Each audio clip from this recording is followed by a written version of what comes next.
We've got some news to break this morning that may surprise you. According to the latest Guardian Essential poll, there has been a decline in public support for both the acquisition of the Aukus nuclear submarine and the Indigenous voice to Parliament. The poll of 1,124 voters found only 1 in 5 Australians felt China was a threat to be confronted, and only 1/4 were happy to pay the price tag of up to $368 billion to acquire nuclear submarines.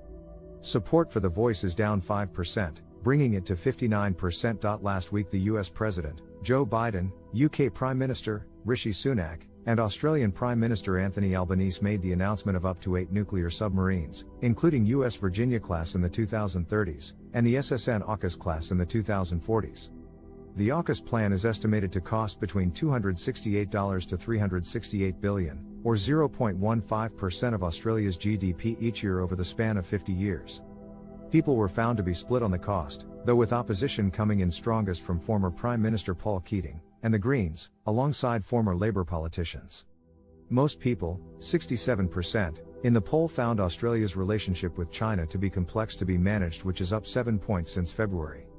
Support for the Indigenous voice to Parliament had been steady in the core of 63 to 65%.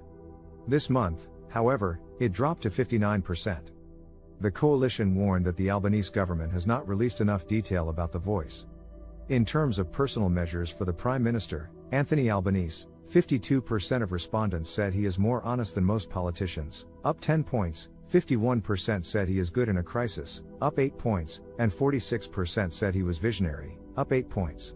For the opposition leader, Peter Dutton, 61% said he was out of touch with ordinary people, 57% said he changes his opinion depending on who he thinks is listening, and 53% said he avoids responsibility. Ahead of this Saturday's NSW election, the Essential poll puts Dominic Perrottet and Chris Minns of the Liberal and Labour Party as almost equally popular in terms of being better premier. Labour is favoured to win by 41% of voters, while the coalition follows closely behind at 35%. The coalition's policies had better recognition, while Labour's seemed to win them more votes. We'll keep you tuned in to all the latest developments and updates in the polls, and keep you in the know with the latest news.